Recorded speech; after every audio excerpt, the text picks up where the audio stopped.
Freddy Fazbear. Freddy Fazbear is the face of childhood trauma disguised as a family restaurant mascot. Brown fur, top hat, bow tie, microphone in hand. He looks like he should be singing happy birthday, not planning your funeral. But that's the genius of Freddy. He hides in plain sight, center stage, smiling while something rotten festers behind those glowing eyes. What makes Freddy genuinely terrifying isn't his appearance, it's his patience. While Bonnie sprints and Chica crashes through kitchens, Freddy waits. He doesn't move until night 3 in the original game. Like he's studying you, learning your patterns, waiting for that one moment when you're tired and sloppy. Then he strikes with the subtlety of a shadow and the efficiency of a serial killer who's done this before. Inside that suit is Gabriel, one of William Afton's original victims. A kid who was lured, murdered, and stuffed into a mechanical bear. Now, every adult in that security office looks like the man who destroyed his life. The Toreador March plays, that haunting tune that means you've already lost, and then bam! Screen goes black. Game over. Springtrap.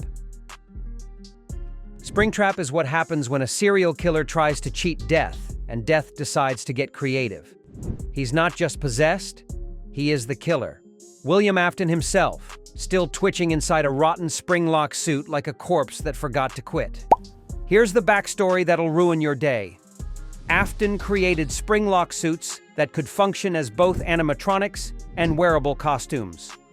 When moisture triggered the locks, the suit would snap shut like a bear trap filled with more bear traps. Cornered by the ghosts of children he murdered, Afton hid inside a spring Bonnie suit. He laughed at them. Then it rained. The locks failed, and William Afton was slowly crushed to death inside his own creation. But Afton doesn't do dying quietly.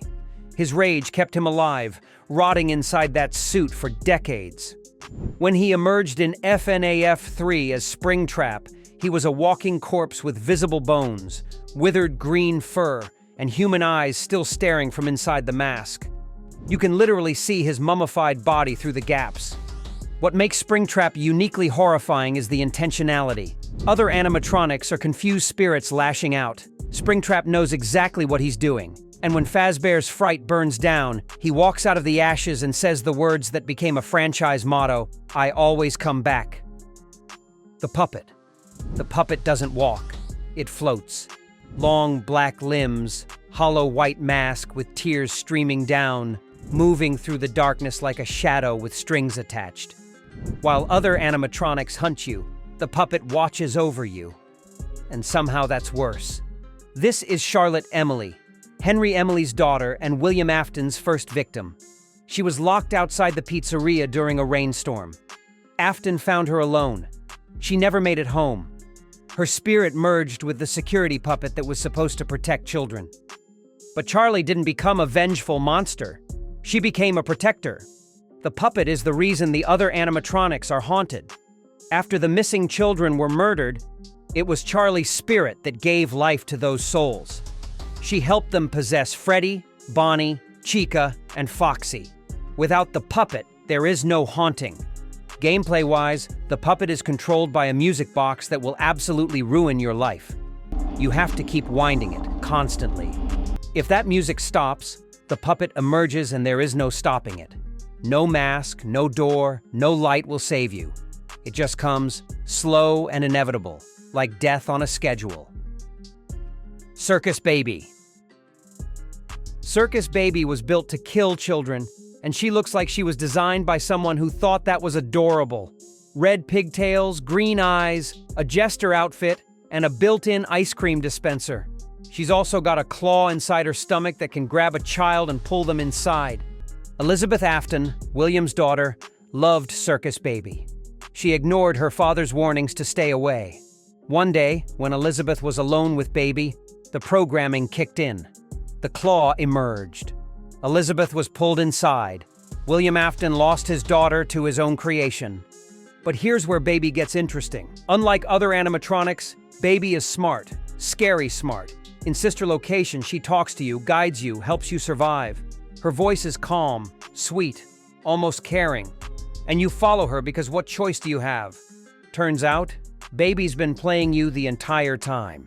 She convinces the other animatronics to merge into Ennard, then manipulates them so hard they eventually kick her out. When she returns in Pizzeria Simulator as Scrap Baby, she's done pretending. Her body is held together with junk metal and a massive claw. Foxy. Foxy doesn't creep, he sprints. While Freddy lurks and Bonnie stalks, Foxy charges down the hallway at full speed like he's late for an appointment to destroy your soul. Red fur, eye patch, hook hand, and an out-of-order sign that should have been your first clue. Foxy hides in Pirate Cove, waiting behind a curtain.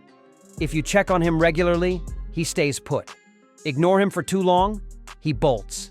And when Foxy runs, you have maybe 2 seconds to slam that door, or you're getting a hook to the face. Inside, Foxy is Fritz, another one of Afton's victims. Foxy's falling apart, fur ripped away, endoskeleton exposed, voice box glitching out pirate phrases that sound more threatening than theatrical. He looks like someone tried to delete him but stopped halfway, which somehow made him meaner. The thing about Foxy is he doesn't follow the rules. Other animatronics move predictably. Foxy thrives on chaos. In the books, he's even worse. In the fourth closet, he drags himself through the dark and takes a kid's eye out with his hook. Not fast, not merciful, just methodical violence. Mangle. Mangle used to have a name, Funtime Foxy. Used to have a purpose. Entertain kids in Kids Cove. Used to have a body that stayed together. Then the children got their hands on it. Day after day, kids ripped Mangle apart. Staff would repair it overnight, and the next day, children would destroy it again. Eventually, management gave up and turned Mangle into a take apart and put back together attraction. What's left isn't animatronic anymore. It's a tangle of wires, exposed endoskeleton, loose parts, and 2 heads. One with a missing eye that tracks your every movement. Mangle doesn't walk. It crawls across ceilings and walls like a mechanical spider having an identity crisis. The worst part? Mangle's voice. It doesn't have one voice. It has several, shifting between tones and personalities. Sometimes sarcastic, sometimes angry, sometimes on the verge of breaking down. In special delivery, when parts fall off, Mangle doesn't just malfunction. It panics. It screams. It lashes out like it remembers what it felt like to be whole. Golden Freddy. Golden Freddy doesn't exist. At least he's not supposed to. He's not on any schedule, not part of any strategy. 1 second, your office is empty. The next, he's sitting slumped in the corner like he's been there the whole time. Golden fur, black hat, and bow tie, empty eyes staring into nothing and everything.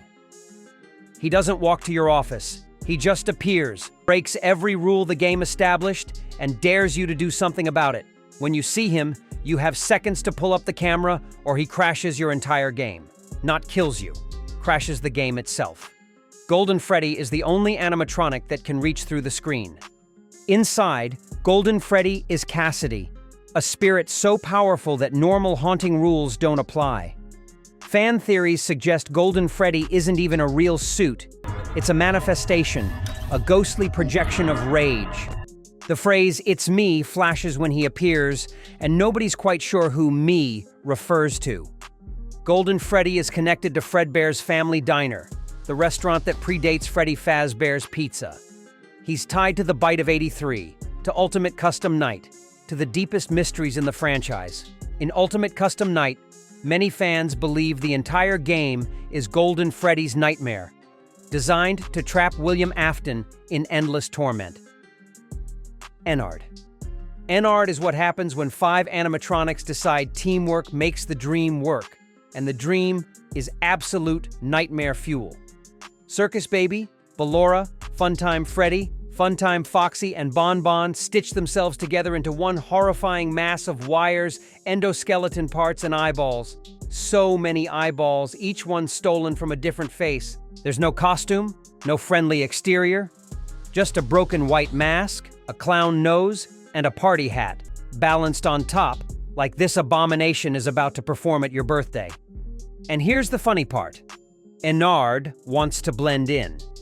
Through sister location, Circus Baby's voice guides you, helps you, becomes your only friend. Then the truth drops. Baby and the others were working together the entire time. Their master plan? Use the scooping room to hollow out your insides with a giant mechanical claw, then wear your body like a skin suit and escape. And it works. For a while, Ennard actually escapes by wearing a human body, walking around in public until the flesh starts rotting and falling off. Eventually, the other animatronics turn on Baby and spit her out. Even in the afterlife, group projects fail.